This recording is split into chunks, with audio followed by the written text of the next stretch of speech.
শিৱসাগৰত 2020 cricket match খেলা নাই যে আমাক কোনোবাই জাৰ্চি স্পন্সাৰ কৰিব এইটো কথা মই স্পষ্টকৈ কৈ দিছোঁ আমাৰ বিধায়কগৰাকীক। আৰু এটা কথা স্পষ্ট, আমি ৰাষ্ট্ৰীয়তাবাদী বিৰোধী মানুহ, বিজেপি কংগ্ৰেছ আমি কোনো দলৰ সমৰ্থক নহয়।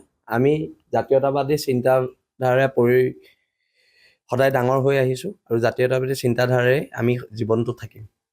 আৰু এটা কথা স্পষ্ট, শিৱসাগৰত যিটো এতিয়া শান্তি সম্প্ৰীতিৰ কথা কোৱা হৈছে, শান্তি সম্প্ৰীতিটো কোনে ভাঙিছে সেই কথাখিনি শিৱসাগৰ ৰাইজে চাই আছে। এতিয়া আমিও দিম খিলঞ্জীয়াৰ ৰণসংকাৰ শিৱসাগৰৰ পৰা, কাইলৈ ডেট ঠিক কৰা হ'ব। যুঁজলতো আমিও সাজু, সেইটো কথা কালিও কোৱা হৈছে, আজিও কৈছোঁ।